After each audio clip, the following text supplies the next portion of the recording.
gapura ya teman-teman. Dan strukturnya sendiri ini tidak pakai semen ya, jadi seperti ditempel teman-teman.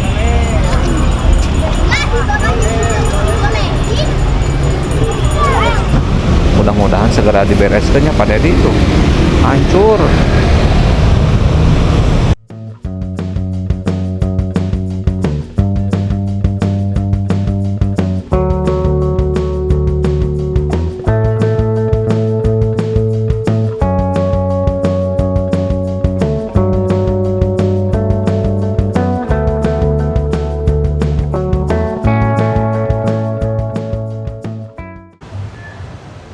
Gedung Sate dibangun pada tanggal 27 Juli 1920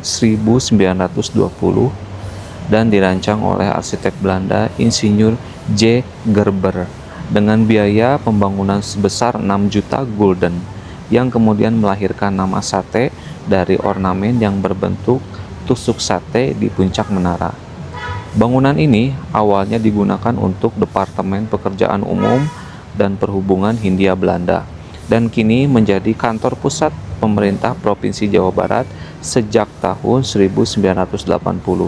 Gedung ini juga menjadi saksi penting saat terjadi gugur 7 pahlawan Gedung Sate pada 3 Desember 1945 saat mempertahankan gedung dari serangan sekutu.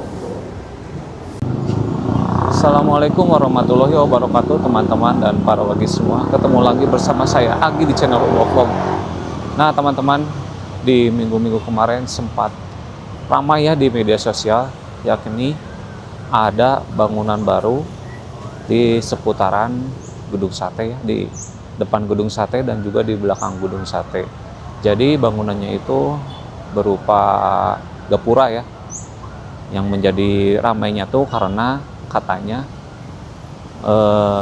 nggak sinkron dengan gaya heritage Gedung Sate teman-teman, karena dipadukan dengan bentuk candi gitu. Sedangkan Gedung Sate itu kan lebih ke lebih ke desain Eropa gitu ya. Ternyata setelah saya lihat di channelnya YouTube Gubernur Pak Haji Deddy Mulyadi,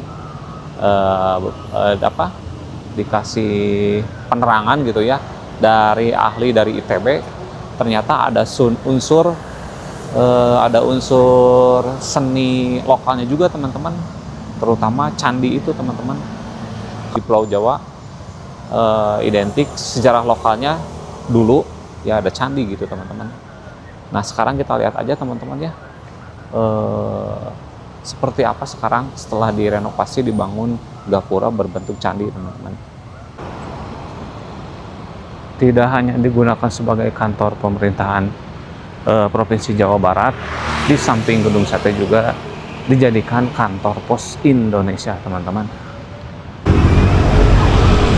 Nah ini dia teman-teman bangunan yang kemarin sempat ramai, yakni ini pilarnya sebenarnya ya gapura ya teman-teman,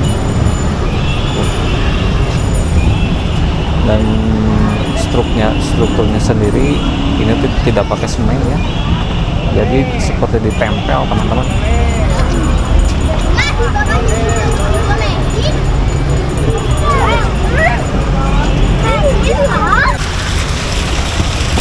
Tuh bangunan yang tengah itu kan mirip tugu yang baru dibangun sama Pak Dedi teman-teman ya, tugu yang ada di sana. Jadi secara tidak langsung kalau menurut saya itu merupakan pengaplikasian atau apa ya dari bangunan yang tengah sana ke di sana, ke gapura yang di sana gitu teman-teman. Tapi setelah saya lihat ya, setelah sudah beres gitu ya, ini kan dicat warna putih, Gedung Sate warna putih, tidak terlalu jomplang banget gitu teman-teman ya, masih nyambung-nyambung aja sih kalau kata saya ya, menurut saya gitu ya teman-teman. Mungkin pas pertama dibangun kan belum dicat si itunya gapuranya, jadi cenderung bertabrakan gitu ya, karena karena pas waktu dibangunnya gapura itu kan warna si temboknya warna ini, warna oranye teman-teman.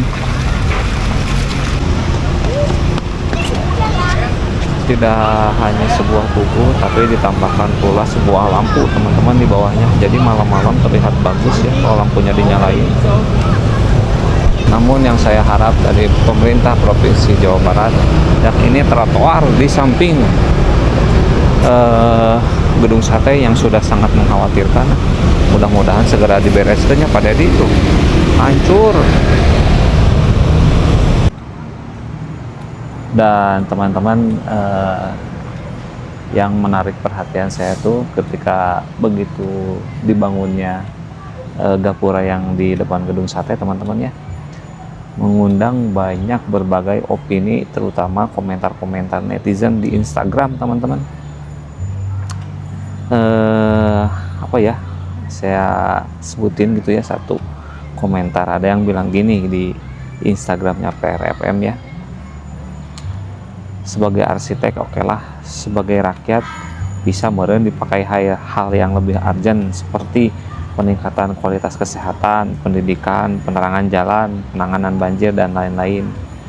Kan pagar mah yang lama masih sangat layak, bukan? Nah, ada lagi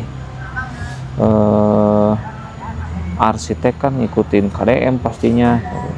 Ada lagi yang komentar jadi ala-ala di Lembur Pakuan. Ada lagi yang komentar ini mah Purwakarta jilid 2. Terus ada lagi yang komentar ini mah ibu-ibu ya, tapi saya nggak sebutin namanya, bilang gini, Marak Kadawang gurat batu teman-teman.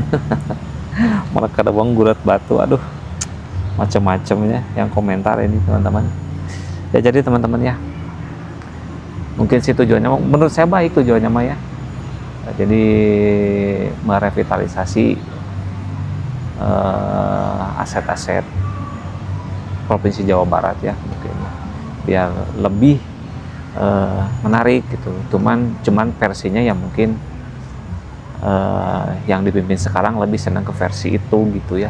Itu ada lagi yang komentar arsitek dibayar yang manut-manut aja sama yang nyuruh gitu. Nah, gitu. Pokoknya hampir rata-rata kritikannya lumayan pedas teman-teman. Ada lagi yang komen sekalian bikinin patung Nyi Roro Kidul sama pohon-pohonnya dikasih saung guys kayak di Purwakarta.